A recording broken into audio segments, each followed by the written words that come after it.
Welcome back, my creative friends. It's me, Susana Baker, presenting Wynwood Magazine Podcast.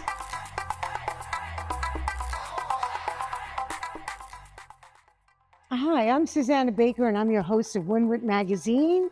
And we bring you the change makers, the trailblazers, and the icons and legends of Miami. And with me today, we have the infamous celebrity, Mickey Munday, last cocaine cowboy, Mickey Munday. How are you? Fine. I like the infamous part. The infamous? Yes. Well, I have to tell you, you're a living legend. You have definitely shaped Miami. And our magazine and the podcast is all about bringing the people and the voices that created Miami as the Miami we know today. Now, I want to ask you, Mickey, taking the myth away from Miami, how do you see Miami when you first started? You were born and raised in Miami. Right. So you're a native. Right. Tell me a little bit about where you were born and raised. Jackson Hospital. Jackson. And I like to tell people the building that I was in, they actually picked it up and moved it a block and turned it like 90 degrees. And it's a historical landmark. It is. I tell people, it's amazing how many are gullible, that the reason they did that is because I was born in that building. I was just about to ask you that. So they turned the building into a museum, and they built all that. Yeah, Dr. Jackson. That incredible Jackson complex all around. Yeah, Dr. Jackson. But they saved that because I was born there. That's right, absolutely. And they save a lot of momentums, I'm sure, the ones that you have touched especially. So now let's go back to, how do you like to introduce yourself? I just say, my real name is Michael O. Munday. I tell people... Good old Irish boy. Good old Irish. When I was young, I had red hair, freckles in the blue eyes. I tell people, my friends call me Mickey, so please call me Mickey. That's awesome. Okay? That's awesome. Yeah. Now, how did you stumble onto the wonderful title of Last Cocaine Cowboy? Getting old. And alive. Outliving all the rest of them. I mean, all the people that Pablo's gone, Ralph is gone, Noriega's gone, all the big names, Giselle's gone, all those names they're gone. And I actually knew all of them in one way or another. Well, you worked for Pablo Escobar as his transporter. I don't like to say work for. I did work. Independent contract. Right. And when I first met him, I didn't know who he was. He didn't have the reputation. He was just El Jefe. I met him in Panama City, Panama. And at first I got in a lot of trouble when I did it because I was upset when I went down the scene. The way they were running things was terrible. It was dangerous. From you in Colombia, you mean the transportation? Yeah, the mules. They were the setup that they had where the airplanes were flying was just dangerous. Yeah, and they were losing a lot of money. Right. And they were making a whole lot of money. They were making so much that the amount they lose. I mean, we only have so much time to tell so many stories, but we were transporting 400 kilos at a time. They're selling it for 50 to 60,000 in 1980 money. Right. That would be like 150,000. There was no drugs here. That's why nobody could get addicted to it, because you couldn't get it, or you couldn't afford it because only doctors or lawyers or real estate people or entertainment people could afford it, and then they couldn't get it out. Right. So when I went down there, bringing it back, there's 400 times 50,000, that's $20 million. But they're only getting maybe one trip out of 10 because airplanes would crash, people would use stolen planes, the way they fueled things down, it was terrible. Well, when I went down to meet him, Pablo Escobar. Right, he was just El Jefe. El Jefe. And they were staying in the penthouse of the hotel down there, which is crazy. Why do you want everybody to look at you? Right. I went up the stairs. I didn't want anybody to know. I mean, I'm a gringo. I stand out like a sore thumb with red hair.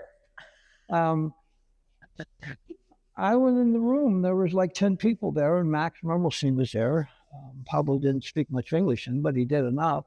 I told them they were stupid.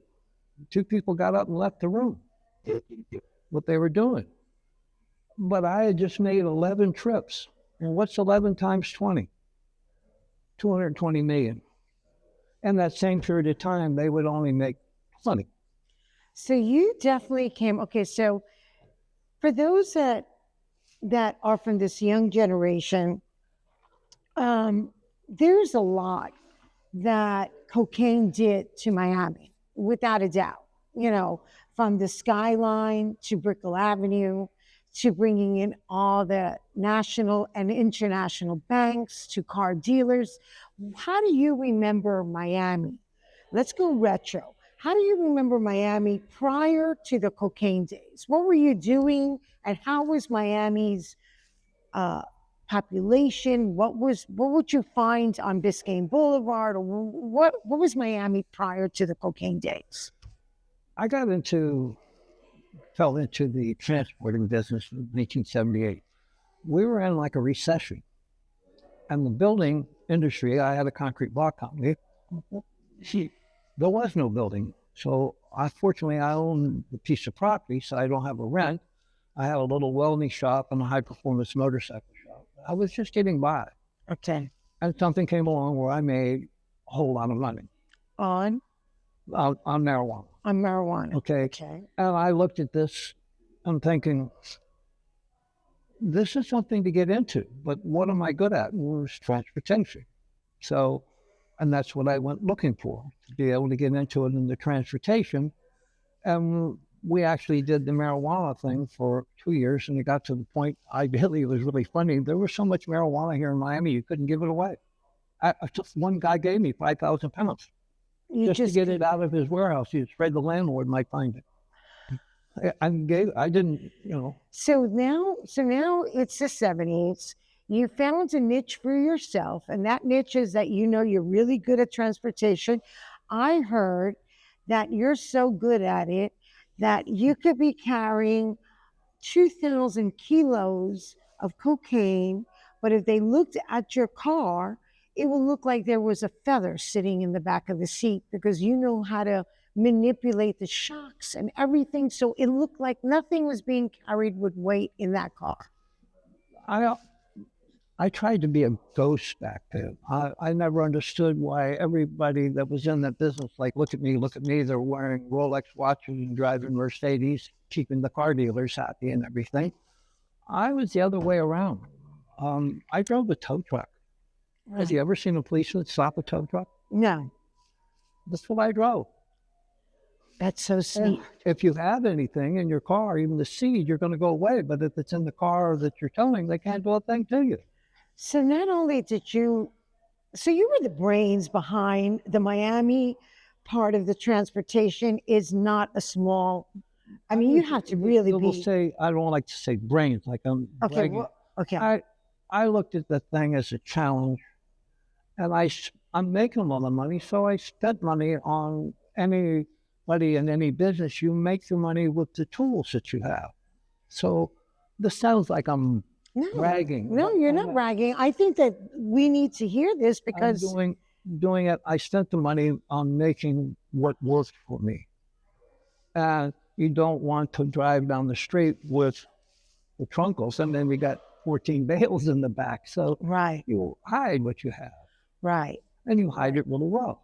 Right. And so when you decided to go into the transportation business, and you did really well with the marijuana, and then you say that there was so much marijuana in Miami that you couldn't even give it away, but you could give it away for free, but it was not interesting anymore. When did you find out about the world of cocaine? How was that introduced to you? Somebody, actually it was a gentleman, had a aircraft radio shop that I did business with. Because of some of the equipment that I bought, he had a pretty good idea of what I might be up to. He asked me if I would be interested in meeting somebody that had lost their pilot. Their pilot had an accident in the airplane, not doing something wrong, just human error, whatever. They needed a new pilot. And I'm a little leery of being set up. So I ended up meeting the people. I think I told this story before, but you can't do it here because there's no noise. If I'm going to have a conversation and I don't know if you're undercover, I wanted to make it in a place that was noisy so you couldn't record it. So a bowling alley. Nice. And next to the game room and the music in the background, and you talk like this. Yeah. Okay. And anything and everything that you might write down, you take it, put it in the Coke so that the paper dissolves, so you have nothing. And when you leave, just to make sure of who you are, I have 2 people follow you that you never knew followed you. Did you go back to your house, your business, or did you go to the DEA building? Wait, I just learned a lot of things. So you have to be, it's almost like a goner. It's like being, you'll see in a movie where somebody's a spy and you have to listen to every radio frequency that they have. I never saw other people in the business doing it. When I'm saying other, because I'm listening on the radio, listening to them getting set up and doing stupid things. So you entered this world through an invitation of someone saying, hey, this pilot, something happened, they need a pilot. Did you have any idea who you would be working with? Because I know that they already know that you're dealing with, transporting drugs. Let's say 19... But did you know it was El Jefe? In 1980, nobody really had the big name like Pablo Escobar. Even Pablo didn't know he was. No, they were there, but they didn't have a reputation. You know who they are. You have to be careful.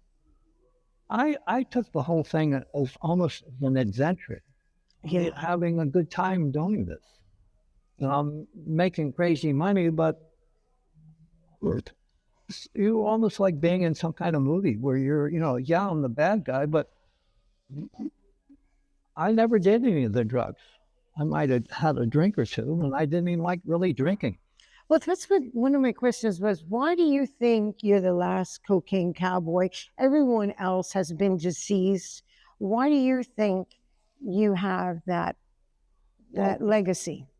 First place, I outlived them because I happen to have good genes, but a lot of these people, they got killed because they cheated people or they did things the wrong way. I never tried to hurt anybody. And they used, and you don't use. I don't. The thing is, I'm making so much money, I don't have to steal from you. And by being a ghost, nobody knows who I am, so I'm not going to get robbed. It's so funny to be, what, 6'5", 6'6"? Pardon? What's your height? Well, 6'1", 6'2". Well, you look a lot taller than me. I don't know why. But okay, 6'2", long blonde hair, wet back then. And to use the word ghost is almost like, how could you be a ghost? Anywhere you walk, you would like stand out. Especially with short little Colombians. Well, that's the big not thing. That they're all short. I tried not to. I take that back. I try not to be around them. Or if I am around them, I'm there to service something. Okay. Well, Ralph lived at Golden Beach. I mean, that's crazy. Well, to get there, you have to go through a guardhouse. Well, they lived on the water, so I took a boat that said ultimate service and serviced his boat and then would go in and meeting him. So I'm wearing a ultimate so service. Intelligent. So if you see me, I'm just a jack of all trades. Yeah, you need a new roof on your house. I put a roof on it. But I'm also taking care of business. Taking care of business. You don't see me. Okay, I love that. Now, so now take me back to one of the situations where you meet with El Jefe, Pablo Escobar. When do you know that you're in with the crew, that you're one, that you was it right there? And then you're the pilot. This is, every week you got to transport $20 million worth of cocaine. How does the script go? Basically, you might say, like you said, an independent contractor. I do not work for independent you contractor. ask me to do this, I will do this. Okay. The only thing that they ever did that I thought was smart is the way they paid. When you would get back with the product, you give them half. This is their idea. And when they pay you for all of it, then you give them the other half. That way, if they don't pay you, what you're holding is worth far more than what they owed. So they always pay. And you're not going to go again until they pay you everything. If they owed you $1, you don't go. Okay. So they want you to go again, so they pay. And they don't have to pay it all in one lump sum. They owe you, it's 400 kilos would be $1.2 million. To be Right. It ended up being $2 million when they were paying $5,000. But they would pay you $100,000 or $200,000 until it added up to the $1 million, whatever you needed. Getting the money was almost like you're watching something out of Miami Vice, where people walking up. No, I didn't do things that way at all. How did you get paid? I have a tow truck. Okay. You look at the back of the tow truck; it's open. So I would tell them where I would meet them. We gave a number to the Burger Kings and McDonald's. I'll meet at this place. They would come and I would tell Max, put the money in an old equipment bag or duffel bag. Old. Okay, I don't, drag it behind the car. No Louis Vuitton here. Okay. And the first time they did this, first time I collected money, it looked like something out of Miami Vice. Guys got Mac 10 stuck in their pocket, and they're walking around. I go, this is nuts.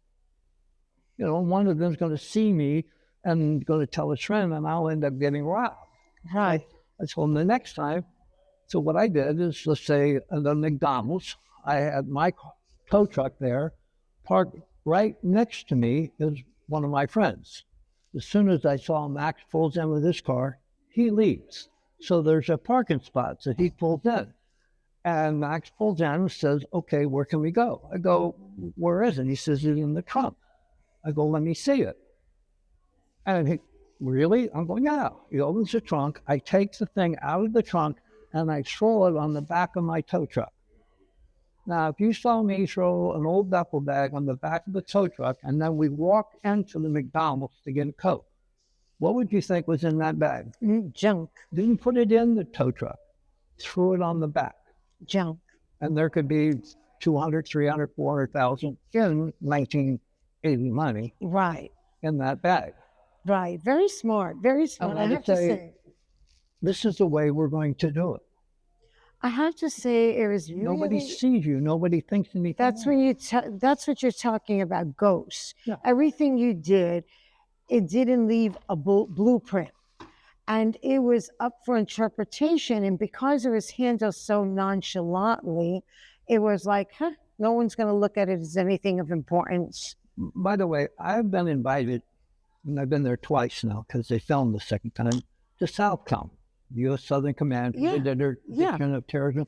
Because what I was doing could just as easily have been bad people, importing bad people. Right. That's not me. I don't have anything to do with it. And they invited me to sit down and talk to them like I am to you and tell them, what are they missing? In the documentary that made me infamous, I tell about towing the Coast Guard in with a boat that had 200 kilos in it. I remember reading that, seeing that in the movie. My boat didn't look like anything. Right. And that was the magic I'm big about into you. safety, so that's what they're looking for. By the way, probably the best police force, if that's what you want to call it, is the U.S. Coast Guard. Those guys are incredible. They're heroes. They save so many idiots every day. It's amazing, and they don't get the credit that they truly deserve. So, I might have made fun of them for what they did. Yeah. Okay?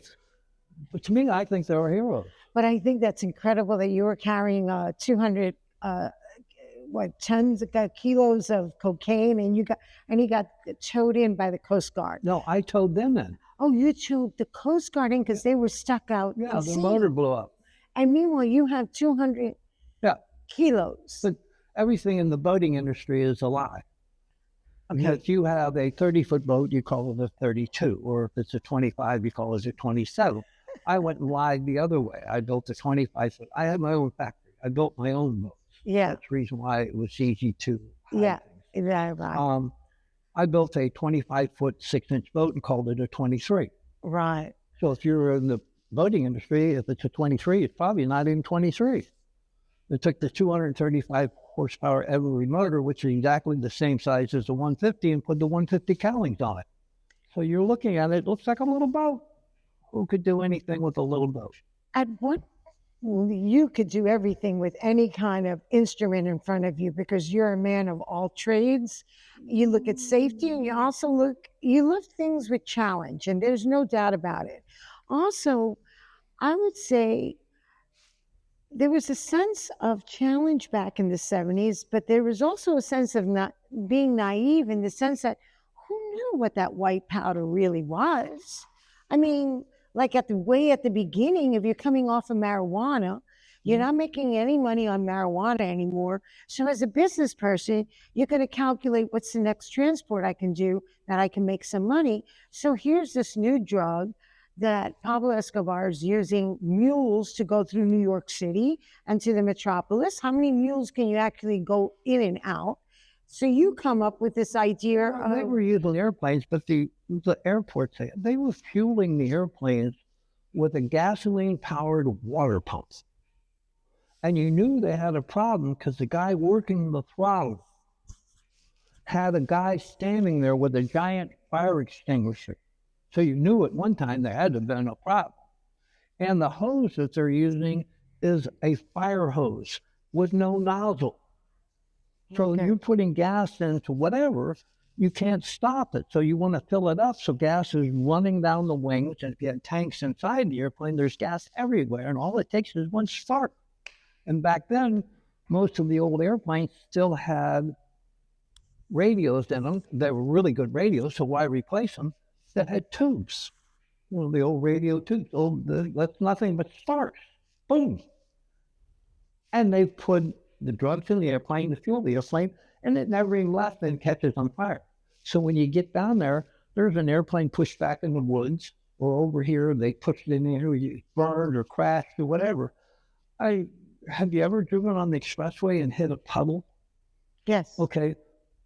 Well, can you imagine you're in an airplane and the tire's only this tire and you hit a puddle at 100 miles an hour? What would it cost just to dig a ditch with a shovel that wide down the side of the runway to let the water drain off? They must have been so happy to have you. Well, they went from 20 million. The reason why I was upset is we should have done in that same length of time 7 more trips. Because of them being stupid, they lost out on another 140 million. So let me ask you a question. One of the questions I was going to ask you was, what was the hardest hit you took while working independently for the Jefe? Did you lose under your watch an amount of drugs that would probably cost someone's life? Was there a moment, what moment in time did you ever have to catch your breath and say, oh my God, this is not good for me or for anyone? One time on a trip, I wasn't flying, part of the ground floor. We threw away 400. 400 what? Kilos.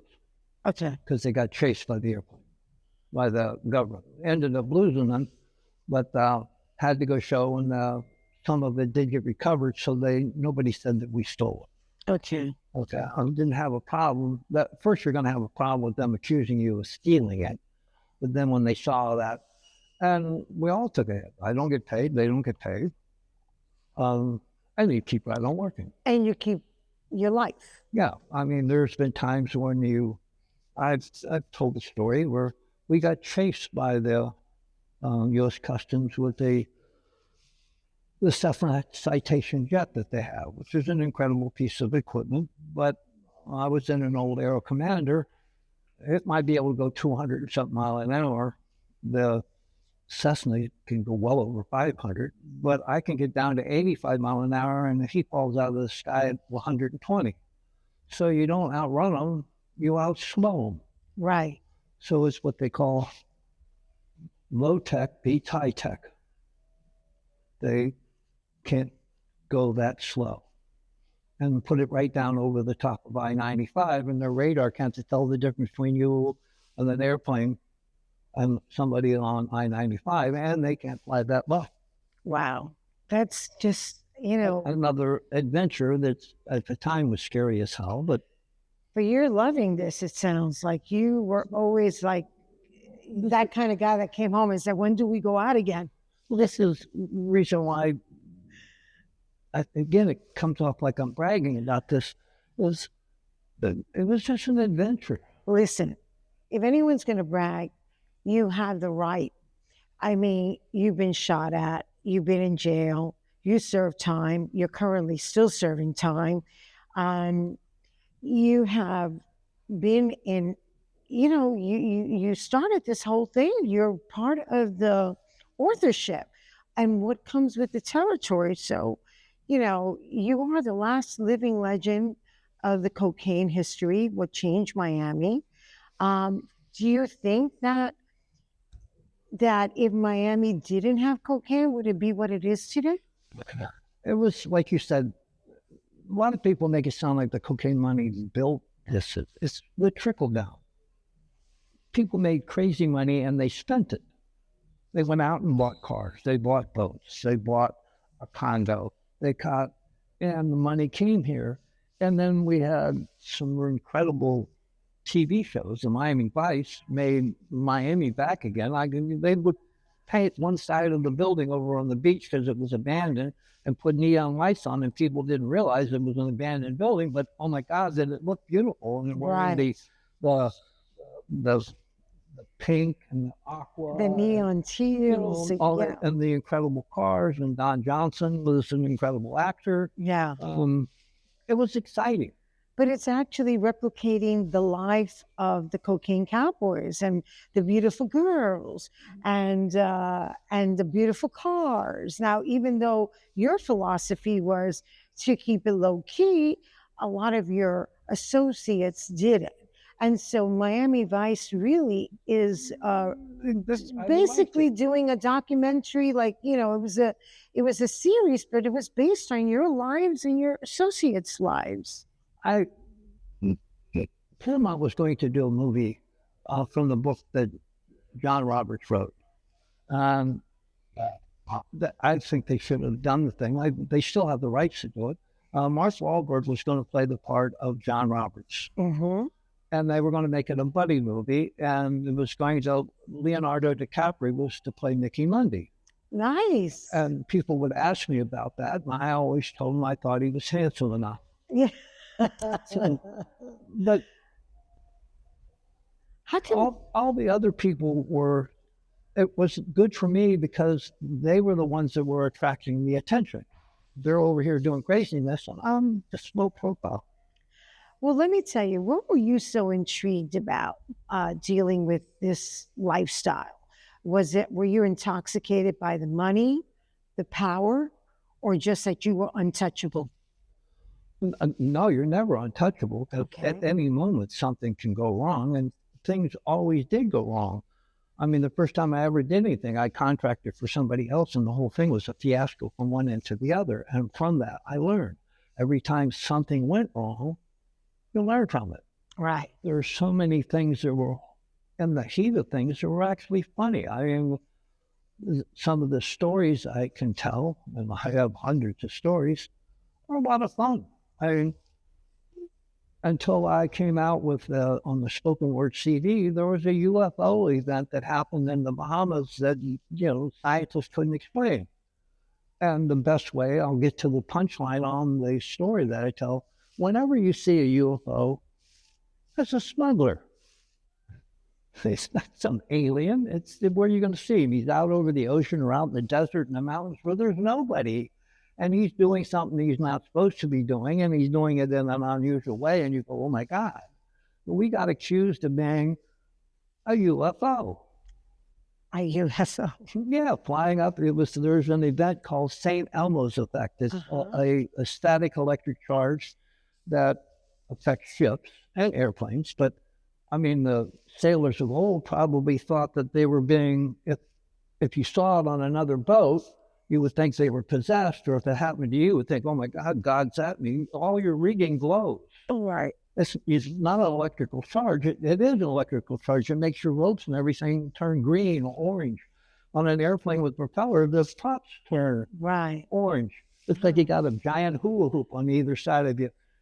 When it happens to you, it's funny, but when you're trying to do something stealth, and this particular night, we trailed an antenna out behind the airplane. I was in the boat, somebody else is flying. That was like 150 feet long. Oh, my Lord. So the pilot can't see that it's glowing. Oh, geez. So you have no idea how big or little something is because you have no perspective, and it's in the night, and you see this thing, and he flew up and down Long Island in the Bahamas. Right. Okay. For over an hour waiting to be able to do something at Conception Island. That's crazy. And the world saw it. And when he finally got rid of the antenna off the backs of people in a windjammer cruise boat that was at Conception Island, now if you threw this thing in the water right here. Right. Ready? Yeah. What did you hear? Nothing. They said that they saw when it came off the back of the airplane and it still lit up and went down and went into the water, that it dove into the water at thousands of miles an hour and they could hear the water boil. Okay. Well, I'm sure there's a long, strong imagination when you're seeing all of that unfold. Now, when this happened, I happened to be in the boat, didn't know that all these people saw it. It wasn't until we got to Nassau the next day that it's all over the radio and the newspaper, and everybody's talking about the UFO that's flying thousands of miles an hour up and down Long Island. The guy was going maybe 100, 120, and diving into the water at thousands of miles an hour. See it glow and light up under the water. Meanwhile, it was all the scientific challenges that Mickey Munday tried to put in. Caused by a perfume funnel that's about that big around, made out of plastic, and the dissimilar with the air of 100 miles an hour over it made this antenna. So you have such incredible stories. Now, when you were in prison and you're arrested the first time, you served how long? 9 years. 9 years in prison. They've changed the time on us now. Okay, and now you're once again for a whole different thing, but you're there, and I'm sure it's still stemming from the FBI. How long are you? You did an additional 8 years? Yeah. Okay, an additional 8 years. So 17 years in prison makes you slow down, right? Makes you slow down. While you're in prison there, was anything that you look back at and say, well, there was all this wealth, does it justify any of the violence that came out of the drugs? Is there things in your story that you say, do you think it would have happened anyway? Like, how do you justify that time when you're looking back? You're paying the price. There's no doubt about it. You're paying the price. But also a lot of people didn't know what they were into, lost lives. What do you say to those families, or what do you say to that era? It was going to happen anyway? What I believe a lot of it happened coming up out of Colombia and now out of Mexico. You have a lot of bad guys and girls, mostly guys, that would be doing petty things, not really making money. And because of the drugs, where they would make, make this up, $100, they've now made 5,000. And it's the same mentality. They want everybody to know who they are. Look at me, look at me. You see, I never understood, even if you're on in the business, why do you want to dress like a drug dealer? You know, it doesn't make sense to me. Well, why do you want that? Bring problems to yourself. Right. It's those people, that mentality that I saw is what came over. So they were petty thugs, and they ended up making thousands, sometimes millions of dollars with that same mentality. No education. And they swap the violence with them. If somebody does something, they would steal something for $100. Now they're stealing something for 100,000. And it was just the wrong people got into it. Well, The big people are still doing it yeah, they're still doing it. because Absolutely. nobody knows who they are. And we all know that also there's a lot of, conspiracy that even our own government and depending on the administration and so on and so forth. But Mickey, now that you look back, how would you like the Gen Z generation? How would you like the younger generation as to look at your legacy? What would you like them to know about you that might have been misunderstood? Anything you want to clarify that is very misunderstood about you? I don't think anything is really misunderstood. The biggest part about it is I stayed away from anything that was violent. I never understood it. I tried to stop things. That's the reason why people always thought that when John Roberts and I ended up together, not out of choice, because he's an incredibly wicked guy. Really? And I'm the exact opposite. And how did it end up working out? And you might say he ended up giving a little less, and I ended up watching out for a little more. But the violence never made sense. You're making so much money. You go and steal something from somebody. If you did business with them 5 times, you made the same amount of money, and you could still do business with them. And hurting people, that didn't make sense. Have you written a book? Pardon? Have you written a book? I have. I mean, I'm sure you Hundreds of started stories. hundreds of chapters, but have you concluded one book? No, I have a series of spoken words. There's one that's out. It's called Tall Tales, Mickey Munday. The Tall Tales, Mickey. I think that, I have several scripts. You know how a cat has 9 lives? Mickey Munday has 12. Yeah. And I really believe that. I think that it's important. You come from an era that is very popular. That whole story is engaging, and the kids want to learn about it, want to hear about it. It's always, the taboo stories, the taboo legends. They are the ones that rise to the top in the imagination of kids. Just think of this. Pirates were bad. But don't we all want to be a pirate? And today, what I was doing would be considered what the pirates were doing. Yeah. A pirate was a bad person. Yeah. And the only thing you were a cowboy. Okay. Then the difference is people like this hero, they call him, I don't want to call it hero. Infamous would be the infamous. Part. You end up being famous for doing infamous something. Legend that comes in a black horse with a black hat. There you go. Okay. And I had fun doing it. You know what? I tried, really, really, really tried not to get anybody hurt. I mean, I bought a 52-unit apartment building back when I had crazy money just to fire the landlord because of what he did to a girl. Good for you. I still made money on the thing, but I wasn't the idea. I bought the building just to kick his ass out. I love that. Mickey, I want to continue this part 2 of this interview because there's a lot of questions that I still want to ask you. And especially now, that you're still in prison, that you're still paying the piper. I'm out what they call a BOP. I'm what they call home confinement. I have a really nice apartment. Really wonderful. I'm just really happy because it took us like 6 months to get you here at this chair.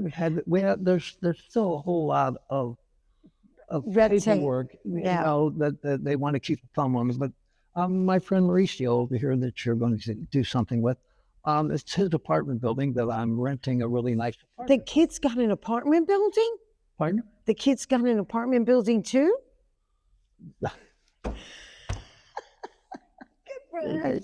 Anyway, we have so much to continue, Wynwood Magazine viewers, and we're going to do part 2. This is part 1 of Mickey Munday, the last cocaine cowboy, the infamous legend. And Mickey, one of the questions, in case anything happens to me, and I don't know. Oh, nothing's going to happen to me, but I'm just saying, you never know life. How would you want your legacy to be known in the future, 50 years from now?